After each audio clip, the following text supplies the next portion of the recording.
Give us the vault code, now! I'm trying to leave for a morning security consultation in Phoenix when 3 HOA board members block my truck at the neighborhood exit. Bryce Kellerman plants himself right in front of my bumper, clipboard clutched like a weapon. That smug corporate lawyer grin about to get permanently deleted. Emergency Inspection Authority, he declares, voice shaking worse than a paint mixer. We know about the weapons and cash in your safe. Code first, then you can leave. Beautiful. 15 years defusing bombs in Afghanistan, and this strip mall dictator thinks he can trap me like some common criminal? My diesel engine idles as I step out, boots hitting asphalt with the finality of a judge's gavel. You're blocking my exit, Bryce. I lean against my truck, calm as morning coffee. That's called false imprisonment. His face goes whiter than hospital sheets. But here's what's really going to happen. Nobody expected what came next, especially not the FBI. What would you do if HOA thugs blocked your exit demanding your safe code? Drop your state below. This revenge is absolutely insane. Let me back up and explain how a decorated Army veteran ended up getting extorted by a discount Mussolini with a clipboard. Names Spencer Thornfield. 15 years military. Explosives ordnance disposal specialist. The guys who turn live bombs into expensive paperweights. 2 Afghanistan tours. Came home with all my original parts and enough combat experience to smell trouble 3 zip codes away. Bought my corner lot ranch in Willowbrook Estates 3 years ago, seeking what every veteran craves: peace, quiet, and neighbors who mind their own damn business. Big mistake. Willowbrook Estates looked perfect in the brochures. 47 homes, middle-class Arizona paradise built 2015 to 2018, single-gated entry, marketed as low-maintenance living for busy professionals. Monthly HOA fees, a reasonable $50. Pool maintenance, landscaping, someone else dealing with Karen complaints about dandelions. Then Bryce Kellerman slithered in from California like a used car salesman who'd discovered legal extortion. This bottom-feeding real estate lawyer moved in 18 months ago, immediately launched his HOA presidential campaign with promises of elevated property values through enhanced community standards. His wife Stephanie became head of the newly created Architectural Compliance Committee, apparently code for measuring grass height with rulers and photographing slightly crooked house numbers. The morning air carried the scent of blooming Palo Verde trees, sweet and innocent, completely at odds with the paperwork nightmare these people were creating. Within 6 months, HOA fees jumped to $275 monthly. Enhanced services, they claimed. Enhanced bullshit. More like it. I kept my head down, paid the inflated fees, focused on my freelance security consulting business. High clearance corporate work, frequent travel to Phoenix and Tucson, decent money for a guy who just wanted to be left alone with his morning coffee and weekend truck maintenance. That's when some brilliant neighbor decided my legitimate gun safe made me Al Capone. Anonymous tip hit both HOA and local police. Spencer Thornfield was allegedly running a weapons trafficking operation from his garage, complete with detailed descriptions of suspicious military equipment and frequent large cash transactions. The police investigation lasted exactly 4 hours. Detective Ray Martinez, former Marine, took one look at my paperwork, shook his head, and closed the case. "Professional courtesy, brother," he'd said. "Some people watch too much TV." But Kellerman? He saw that closed police file like a vampire sees an open neck wound. Emergency Inspection Authority became his new favorite phrase. Suddenly, my corner lot required monthly compliance verification checks. My travel schedule became suspicious departure patterns requiring investigation. My truck, a perfectly normal F-150, was apparently intimidating neighborhood children with its aggressive military aesthetic. I kid you not. They tried to make my beige pickup truck sound like a tank. That's how I found myself trapped at the neighborhood exit at dawn, watching a $50,000 security contract evaporate because 3 grown men thought they could shake down a combat veteran with clipboards and delusions of authority.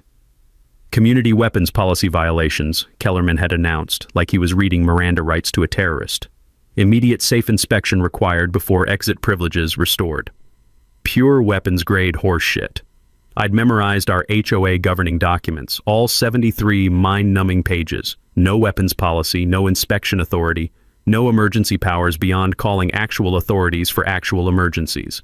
This was personal harassment disguised as official procedure. That's when Dolores Ramirez shuffled over, her morning watering can trembling in arthritic hands. 82 years old, sharper than a commando knife and madder than a hornet in a hurricane. "They destroyed the Henderson family," she whispered urgently. "Military couple with twin daughters.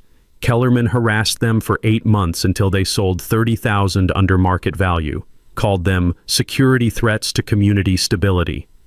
The metallic taste of pure rage flooded my mouth. This wasn't random neighborhood drama. This was systematic targeting. 3 other veteran families, Dolores continued, eyes blazing with righteous fury. All forced out. Always starts with anonymous complaints and ends with broken families fleeing their own homes. I looked at this sweet grandmother, then at Kellerman's smug blockade, then back at my corner lot, prime real estate in a development where corner lots were rarer than honest politicians. That's when the switch flipped. Military mode, activated. Kellerman didn't waste time escalating his little power trip. 3 days after the exit blockade, I returned from my morning jog to discover something that made my combat-trained instincts scream danger. Security cameras. 3 professional-grade units pointing directly at my property like sniper scopes, their red recording lights blinking like malevolent eyes in the desert sunrise. "Routine neighborhood safety enhancement," Kellerman explained when I confronted him, clipboard clutched against his chest like armor. "Anonymous community members expressed ongoing security concerns about your suspicious activities." Suspicious activities. Right. Like drinking morning coffee on my own porch was some kind of terrorist reconnaissance. The smell of cooling asphalt mixed with my rising anger as I realized this amateur was trying to run psychological warfare on someone who'd actually studied it professionally. Within a week, his harassment campaign kicked into high gear. Board members driving past my house 8 times daily, photographing my truck, documenting every departure like prison guards tracking escape attempts. Then Kellerman got bold, started tailing me personally when I left the neighborhood, snapping photos at traffic lights with his iPhone like some discount private investigator. The man had about as much operational security awareness as a neon sign in a blackout.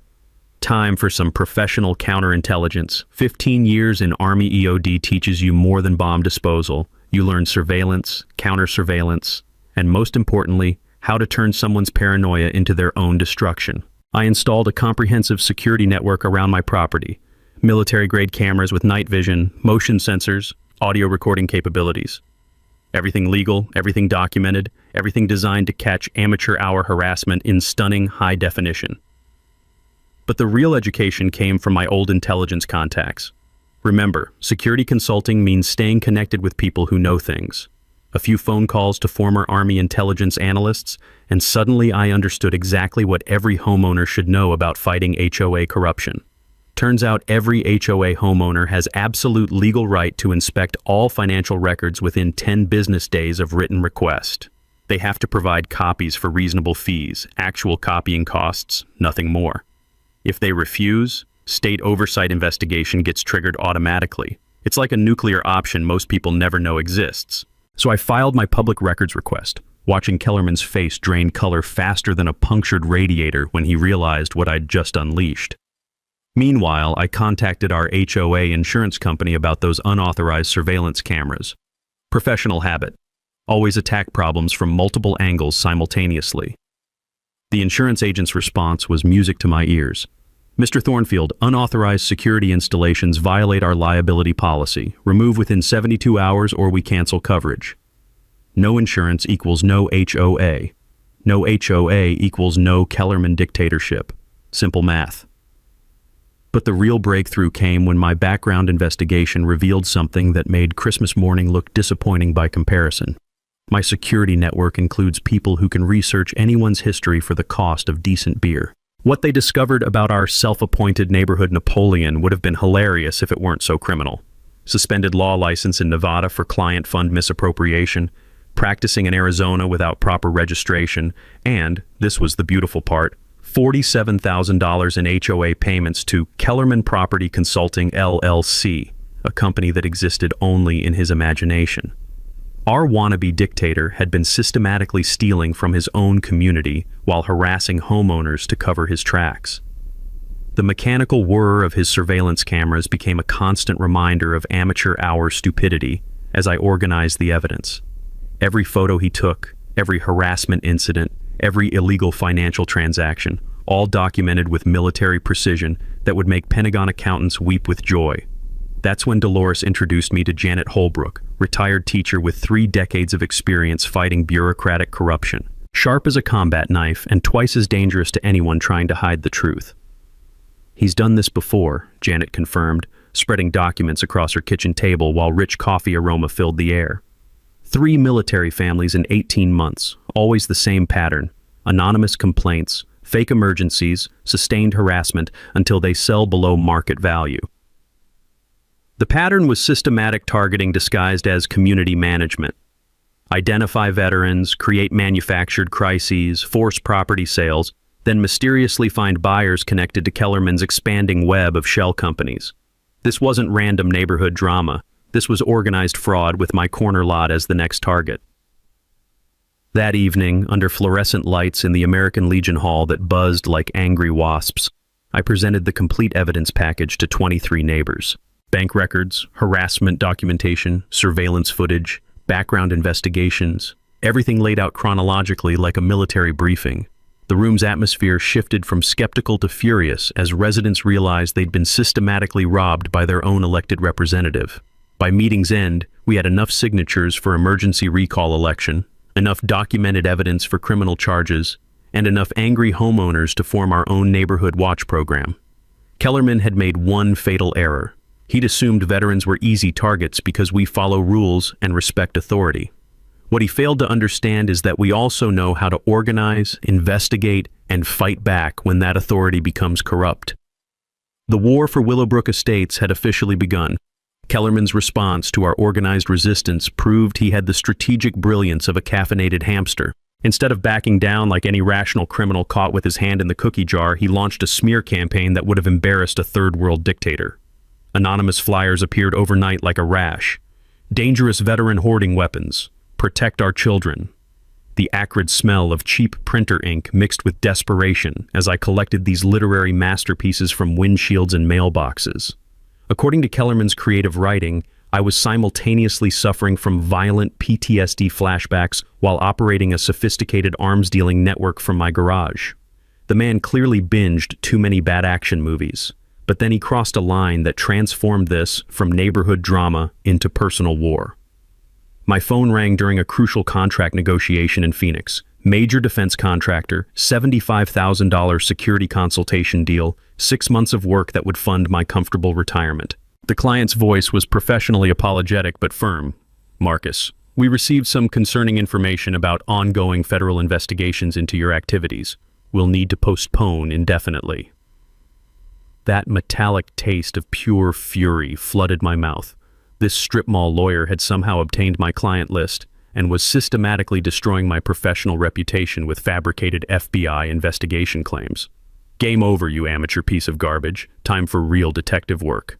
My military intelligence network doesn't mess around with background checks. They perform archaeological excavations of people's entire existence. What we uncovered about Bryce Kellerman made our previous discoveries look like jaywalking violations.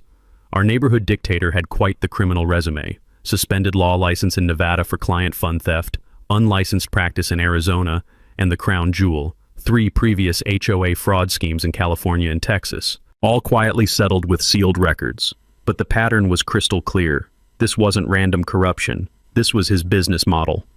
But the real revelation came when my forensic accounting skills, learned during Army intelligence training, revealed the true scope of his operation. Every HOA financial record told the same story. Systematic community rape disguised as civic improvement. That $8,000 pool pump repair? Pool still broken, money vanished. The $12,000 landscaping enhancement? Never happened. Security system upgrades?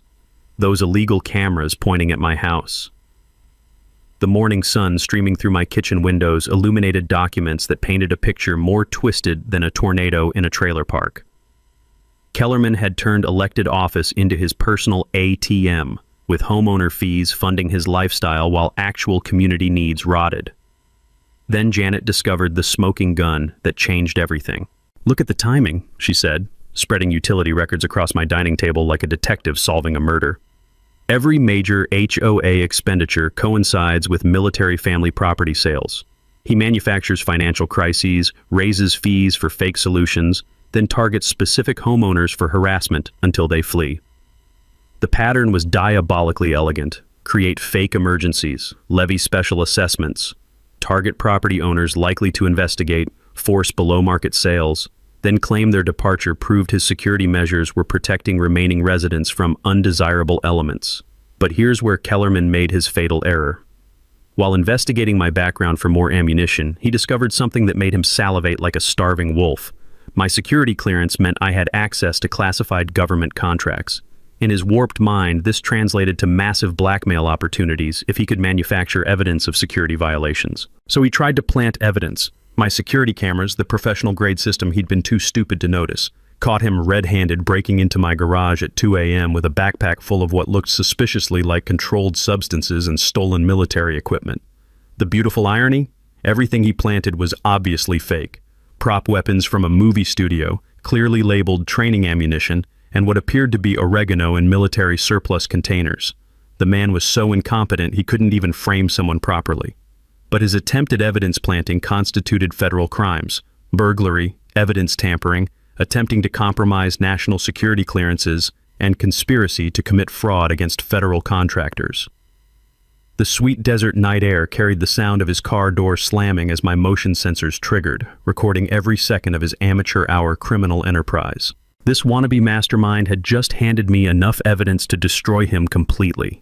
As I watched him fumble with lockpicks like a drunk teenager, I realized this pathetic excuse for a human being had systematically destroyed 3 military families, stolen tens of thousands from his neighbors, and now thought he could frame a combat veteran for espionage.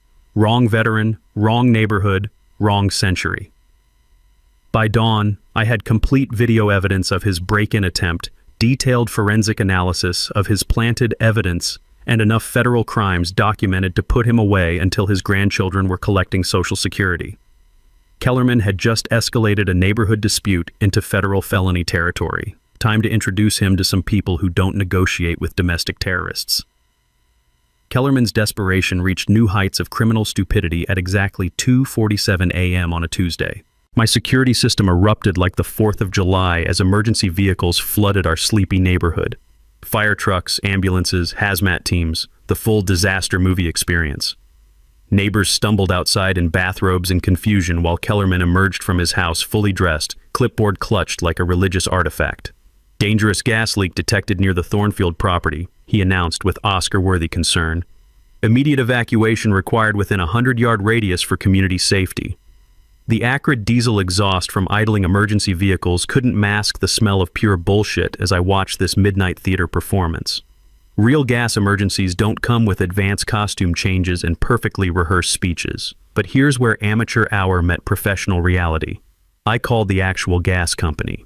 "Sir, we have 0 reports of gas leaks in your area," the dispatcher confirmed, confusion evident in her voice. "No emergency calls, no work orders, no scheduled maintenance anywhere near your address. Who filed this report?"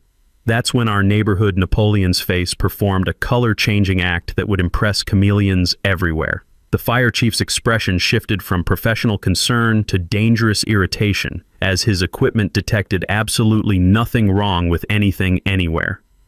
Meanwhile, Kellerman's brother materialized with a construction crew claiming they needed immediate emergency access to repair the non-existent leak by excavating my entire front yard, without permits, without proper equipment, without any idea what they were pretending to do. "Captain," I addressed the fire chief directly, "I'm requesting an official incident report documenting this false emergency call for federal investigation purposes." The captain's jaw tightened like a steel trap.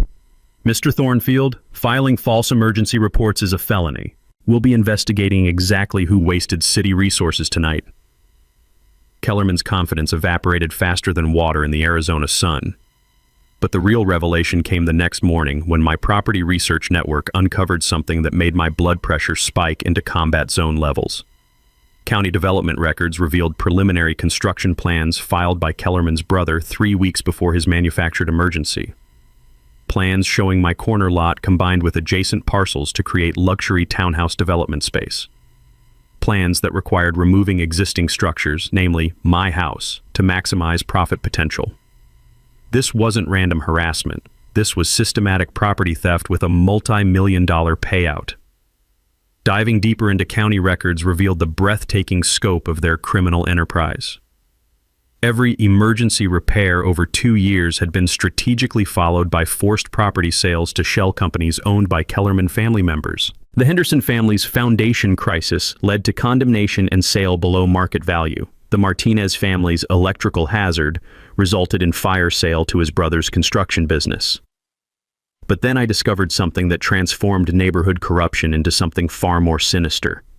Hidden in development files were detailed architectural assessments of every veteran-owned property in Willowbrook Estates.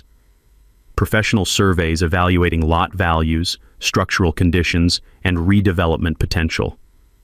Every military family that had been systematically harassed was on this target list.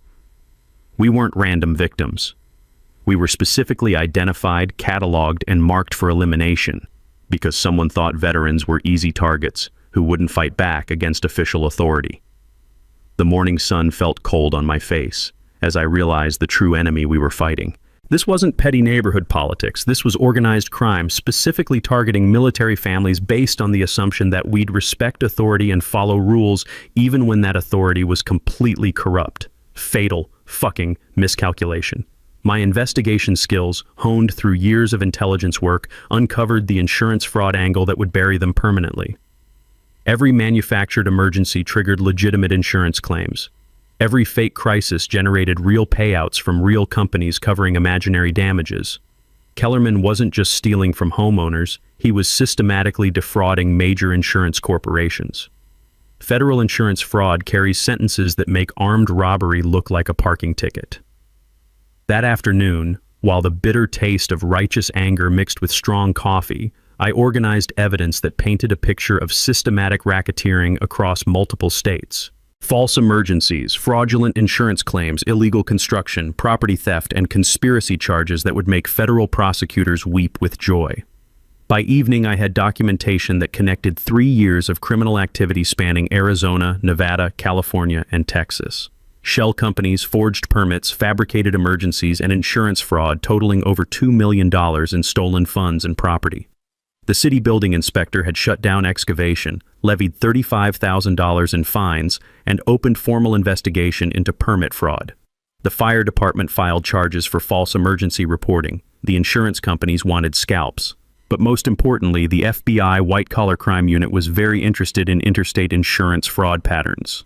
Kellerman had escalated from neighborhood bully to federal criminal target. His systematic targeting of veterans was about to become a case study in why you never underestimate people trained for actual warfare. The recall petition was certified, federal investigation was launched, criminal charges were pending. Our amateur dictator was about to discover that some wars end only with unconditional surrender.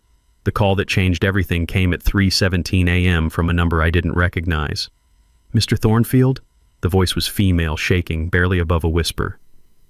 "This is Stephanie Kellerman. I need to meet with you immediately. I have information that will destroy my husband completely." 2 hours later, she sat in my kitchen looking like a war refugee, mascara streaked, hands trembling around a coffee mug, designer clothes wrinkled beyond recognition. This was the woman who'd terrorized neighbors for 18 months with architectural violations and grass measurement citations. "He's planning to run," she said without preamble, "liquidating everything, transferring assets to Nevada shell companies. But first, he's going to frame you for the missing HOA funds." The bitter taste of early morning coffee mixed with my rising anger. What missing funds? She pulled out a banker's box that looked heavier than federal evidence. All of them. Every penny the community thinks exists, gone. Stolen through a fake management company he created using our HOA's tax ID number. The documents she spread across my table told a story that made our previous discoveries look like parking violations. Willowbrook Community Management, LLC, a company that existed solely to bill our HOA for services Kellerman was already being paid to provide as president. Double-dipping for the same work, paying himself twice for every decision, over $4,000 monthly in pure theft for 18 months. But that was just the appetizer. "The reserve fund is completely empty," Stephanie continued, her voice gaining strength as confession cleansed her conscience.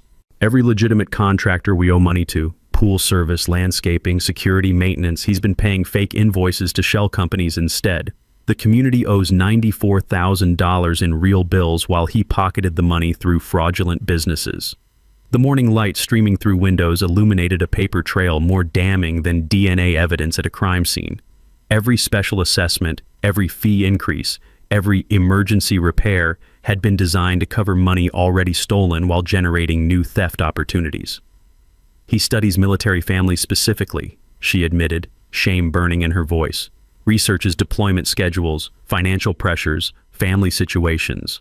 Targets veterans because he thinks you're conditioned to follow authority without questioning orders." That revelation hit like incoming artillery. Our harassment wasn't random. It was systematic exploitation based on criminal profiling of military psychology. But here's where the story took a turn that proved karma has a sense of humor. Stephanie revealed something that transformed our entire strategic position. Our HOA insurance policy contained a board member fraud protection clause that most communities never discover. If board members are convicted of financial crimes, insurance covers all losses plus punitive damages to prevent community bankruptcy. "The insurance company has been investigating for months," she explained. "They're not trying to avoid paying claims. They're building a criminal case because his conviction would save them from massive liability payouts.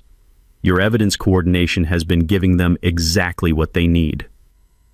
This changed everything. Major insurance corporations were actively supporting our fight because Kellerman's destruction would protect their bottom line. But the nuclear revelation came last. "He's going to claim you hacked HOA accounts and stole the money yourself. Plant evidence showing transfers to accounts linked to your security consulting business. Frame the veteran as the thief while he escapes to Nevada with millions." She handed me a thumb drive containing every financial transaction, every fake invoice, every fraudulent transfer spanning 3 years across multiple states. Complete documentation of organized crime disguised as community management. "I helped create some of those shell companies," she whispered. "I thought it was tax planning until I realized he was systematically robbing families who'd served our country." The weight of that evidence felt heavier than any bomb I'd ever defused. This wasn't neighborhood corruption. This was federal racketeering with a multi-million-dollar scope. As Stephanie left my kitchen, desert sunrise painted the sky blood orange, appropriate for the war we were about to win. We had complete financial records, witness testimony, insurance company backing, and federal crimes documented across jurisdictions. Kellerman's empire was about to become his prison sentence. Time for war. The sweet aroma of morning coffee mixed with the bitter taste of righteous fury as I transformed my dining room into a military command center that would make Pentagon strategists jealous. Evidence spread across every surface like battle plans for D-Day. Except this invasion was designed to liberate a neighborhood from its own elected dictator. Stephanie's thumb drive contained enough financial crimes to put Kellerman away until his great-grandchildren were collecting Social Security. But having evidence and proving it in federal court are two completely different combat missions. First phase, coordinate with insurance investigator Patricia Finley, a former FBI white-collar specialist with the personality of a honey badger and twice the tenacity. Meeting her at a Phoenix coffee shop felt like recruiting an ally who'd been hunting the same target from a different angle. "Your evidence gathering has been building our criminal case," she said, eyes gleaming with prosecutorial hunger. "Interstate insurance fraud triggers RICO statutes. We're talking 30 years minimum, asset forfeiture, the complete destruction of everything he's built." Music to my combat-trained ears. The technical surveillance network required careful legal engineering. Arizona's recording laws favor property owners, one-party consent for conversations, unlimited camera placement on your own land, GPS tracking legal for vehicles on your property. Everything designed to be admissible in federal court where defense attorneys earn their money by challenging evidence chains. My spare bedroom became a forensic evidence processing center that would impress CSY investigators. Every document timestamp verified, witness signed, and stored with chain of custody documentation that could survive Supreme Court scrutiny. Military intelligence training teaches you that sloppy evidence handling destroys perfect cases. But the real weapon was applying Army financial intelligence techniques to neighborhood-level crime. Cross-referencing HOA payments with state business registration databases revealed a criminal network spanning 4 states. Every emergency repair contracted to unlicensed companies owned by Kellerman family members. Every consulting fee paid to corporations existing only in his imagination. every special assessment funding personal luxury purchases instead of community improvements. The mechanical click of evidence files snapping shut provided satisfying punctuation to each completed investigation thread. This wasn't random corruption. This was systematic racketeering disguised as civic duty. Janet's bureaucratic warfare experience proved invaluable for translating military efficiency into civilian legal procedures. Together, we created prosecution timelines connecting every harassment incident to corresponding financial theft, proving criminal enterprise rather than mere incompetence. He's been clearing valuable corner lots for his brother's development projects, she observed, organizing bank records with librarian precision while desert morning light streamed through windows. Every veteran family targeted owned property he wanted for luxury construction. The Community Intelligence Network expanded beyond neighborhood boundaries. Veterans organizations provided legal resources and surveillance support. Neighbors offered witness testimony spanning 3 years of systematic abuse.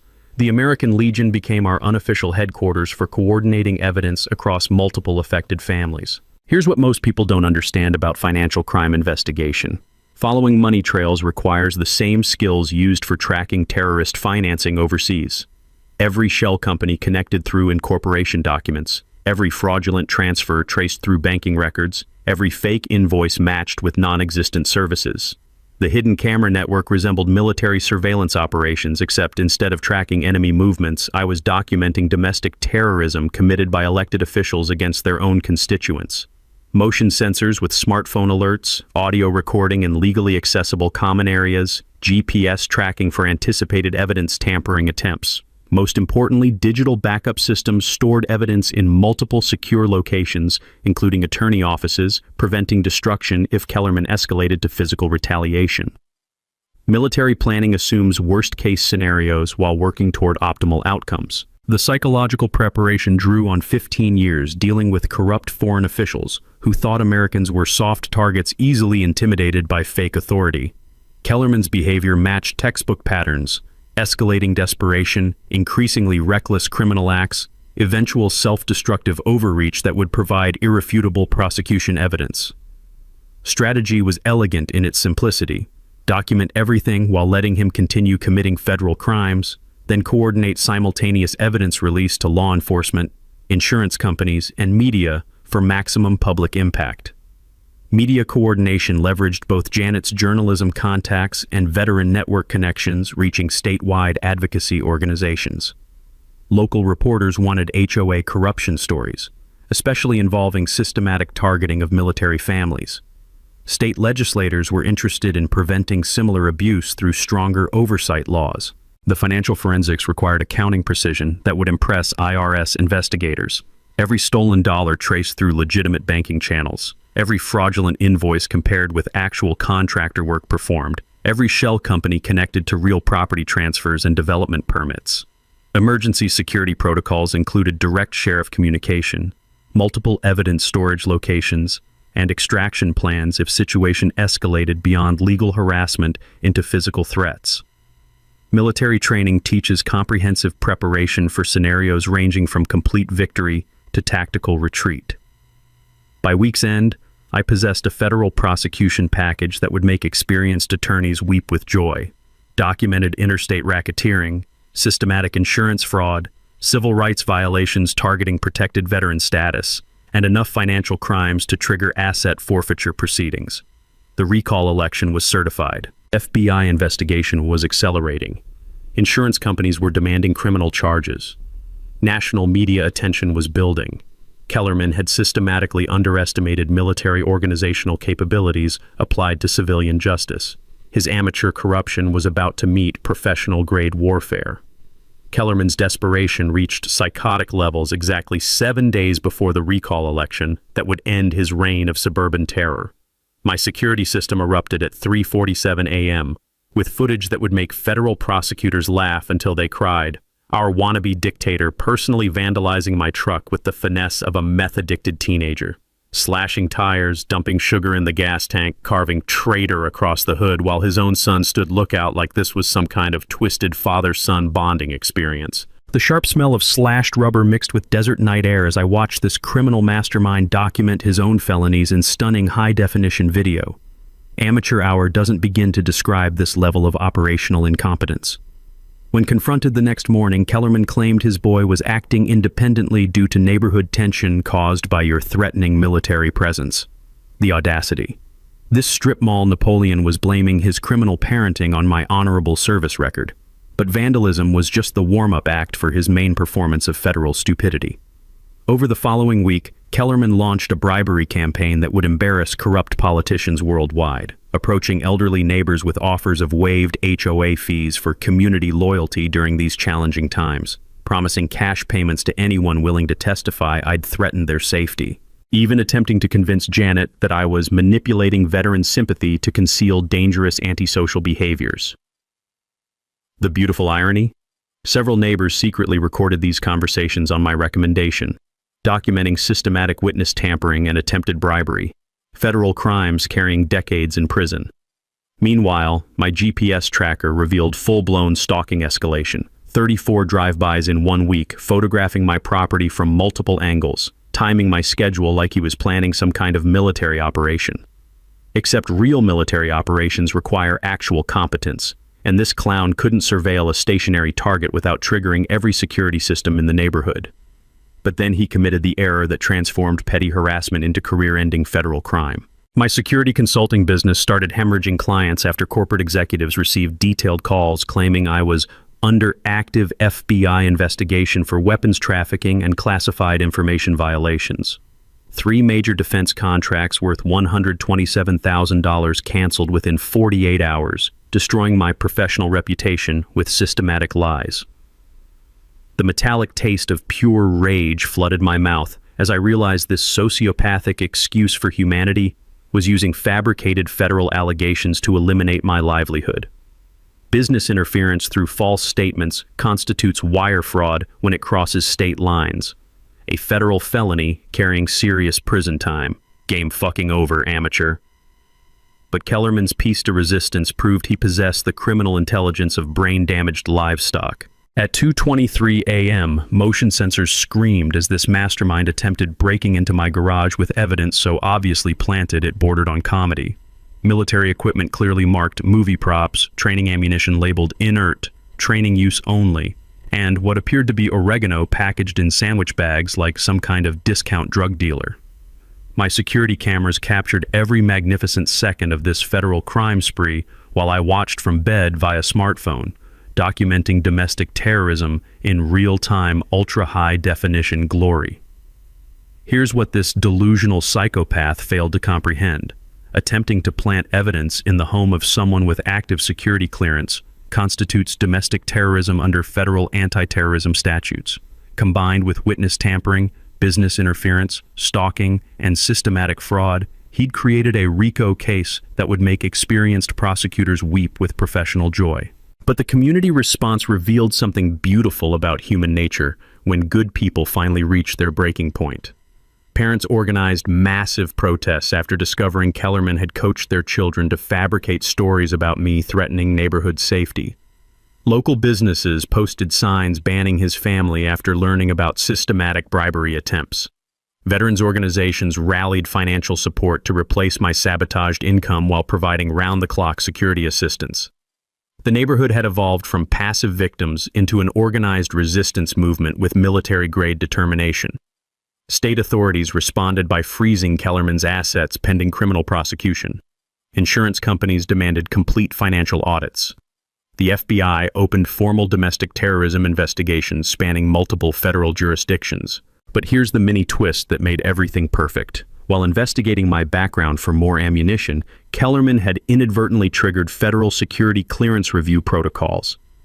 Defense Department investigators, thinking someone was attempting to compromise classified access, launched their own parallel investigation into who was making false allegations against cleared personnel. Federal agencies don't appreciate civilians interfering with national security clearances. Kellerman had accidentally declared war on the entire military-industrial complex.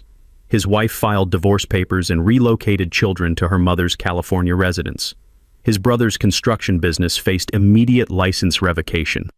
Local media covered his impending arrest as breaking news entertainment. The recall election had become irrelevant. Criminal prosecution was the main attraction. That evening, organizing evidence while coffee aroma mixed with anticipation of approaching justice, I realized we'd transcended neighborhood politics entirely. This was federal law enforcement preparing to demonstrate what happens when amateur criminals target people trained for actual warfare.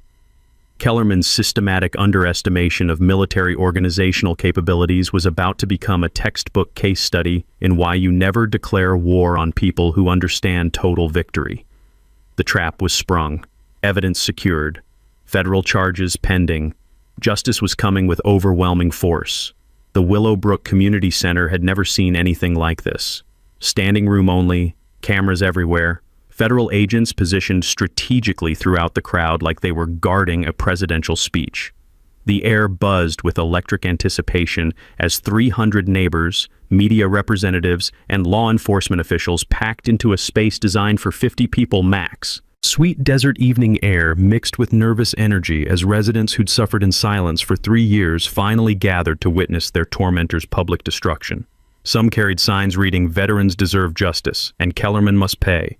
Others clutched evidence folders documenting their own harassment experiences. Bryce Kellerman sat in the front row, still clinging to his clipboard like a security blanket, that corporate lawyer smugness replaced by barely controlled panic. His remaining supporters, all 3 of them, clustered around him like human shields against approaching reality. I took the podium with military bearing, surveying faces that had endured systematic abuse while believing they were powerless against elected authority. Time to show them what professional justice looks like when delivered with overwhelming force. "Ladies and gentlemen," I began, voice carrying the authority of 15 years defending freedom, "tonight you'll see complete evidence of the largest HOA fraud scheme in Arizona history." The projection screen illuminated with financial records that told a story more damning than any prosecutor's closing argument. 3 years of systematic theft, fraud, harassment, and what federal investigators classified as domestic terrorism targeting military families. Bryce Kellerman stole $347,000 from this community through fake management companies, fraudulent invoices, and manufactured emergencies, I continued, clicking through evidence that made several audience members gasp audibly. Every special assessment, every fee increase, every emergency repair funded his personal bank accounts while actual community needs were ignored. The mechanical click of camera shutters provided percussion as media documented every revelation. This wasn't just neighborhood drama, this was federal crime exposed in real time before witnesses who could testify to its impact on their families. But the financial fraud was only the appetizer. He systematically targeted military families for harassment campaigns designed to force property sales below market value, I explained, displaying the architectural surveys that had cataloged veteran-owned properties for elimination. Every family that fled this neighborhood was specifically chosen because someone thought veterans were easy targets who wouldn't fight back. The crowd's energy shifted from curiosity to righteous fury as parents realized their children had been coached to lie. Elderly residents understood their harassment wasn't random, and veterans recognized they'd been systematically hunted by domestic terrorists. Then came the smoking gun that would destroy Kellerman completely. "But here's what ended his criminal empire," I said, triggering audio playback of his recorded confession to his wife about taking everything from these stupid government sheep who think they're heroes. The courtroom recording played through speakers with crystal clarity. Kellerman's own voice bragging about manipulating brain-damaged veterans and planning to bankrupt every military family in this neighborhood until they crawl away like the broken soldiers they are. Silence. Dead. Absolute silence, as 300 people heard their elected representatives' true feelings about the families who'd served their country. Then, explosion. Veterans in the audience stood as one, faces hard as granite. Parents shouted demands for justice. Elderly residents who'd been terrorized for months wept openly while neighbors comforted them. But FBI Special Agent Martinez stepped forward with the evening's final surprise. "Mr. Kellerman," she announced, badge gleaming under fluorescent lights, "you're under arrest for violations of the RICO Act, federal wire fraud, mail fraud, domestic terrorism, and conspiracy to commit civil rights violations." The satisfying click of handcuffs echoed through the packed room as Kellerman was arrested before the entire community he'd terrorized. His clipboard scattered across the floor, symbolic end to 3 years of fraudulent authority. Additionally, Agent Martinez continued, Federal asset forfeiture proceedings will recover every stolen dollar plus punitive damages for affected families. The insurance company will compensate all fraud victims while criminal prosecution ensures justice. But the mic drop moment belonged to me. As Kellerman was led away in federal custody, I stepped to the microphone one final time. You picked the wrong veteran, the wrong neighborhood, and the wrong century to run your little dictatorship. Some of us actually know what fighting for justice means. The community center erupted in applause that could be heard 3 blocks away as Kellerman disappeared into federal custody, his empire destroyed, his freedom gone, his reputation annihilated before everyone who'd suffered under his corrupt rule. Local news broadcast live coverage as neighbors celebrated in parking lots, children played safely without fear, and veterans finally received the respect they'd earned through service. Justice hadn't just been served. It had been delivered with extreme prejudice by a community that refused to accept systematic abuse. The recall election was canceled, no longer necessary. Federal prosecution was guaranteed. Community healing could begin. But most importantly, every military family in America now knew that systematic targeting of veterans would be met with professional-grade resistance and overwhelming legal force. Message received, mission accomplished, enemy neutralized. 6 months later, Kellerman was sentenced to 18 years in federal prison without possibility of parole. The courtroom was packed again, but this time with families celebrating justice rather than demanding it. Federal Judge Robert Finley called it one of the most comprehensive cases of community fraud and civil rights violations he'd seen in 20 years on the bench. Asset forfeiture proceedings recovered $847,000 in stolen funds, fraudulent profits, and punitive damages. Every affected family received full restitution plus compensation for harassment-related damages. The insurance company paid additional settlements that transformed financial devastation into community rebuilding opportunities. Our HOA fees dropped to the original $50 monthly with complete financial transparency requirements. New board elections brought in military veterans and long-term residents committed to actual community service rather than personal enrichment. But the real victory was what happened to our neighborhood. Property values increased 20% as news coverage attracted buyers specifically seeking honest community management. Young military families moved in, drawn by stories of neighbors who'd fought systematic corruption and won. The community pool was finally repaired, landscaping restored, and legitimate security measures installed. More importantly, children could play outside without fear while their parents enjoyed evening barbecues without harassment. The American dream, restored through collective resistance against domestic tyranny. My consulting business thrived beyond expectations as national media attention brought clients seeking expertise in fraud investigation and community organization. But the most rewarding contracts came from other neighborhoods fighting similar corruption, armed with evidence-gathering techniques proven in federal court. The ripple effects extended far beyond Arizona. Operation Clear Title, the nonprofit I established with insurance settlement funds, helped 17 other communities expose HOA fraud schemes across 6 states. Veterans organizations adopted our investigation methodologies as training curricula for members facing civilian authority abuse. State legislators used our case to pass comprehensive HOA reform legislation requiring criminal background checks for board candidates, mandatory fraud insurance, and whistleblower protections for homeowners reporting financial irregularities. What started as neighborhood harassment became statewide legal precedent protecting future victims. But the personal transformation proved most meaningful. Janet and I married the following spring in a ceremony held on the very corner lot Kellerman had tried to steal. Our neighborhood friends filled the reception, celebrating love that grew from shared resistance against injustice. We adopted 2 children whose military father had died serving overseas, giving them the stable community their sacrifice had earned. The sweet desert evening air carried sounds of children playing safely while parents relaxed without fear as we exchanged vows where systematic corruption had once flourished. Freedom protected through organized resistance, defended by evidence-based justice, celebrated by families who understood its true value.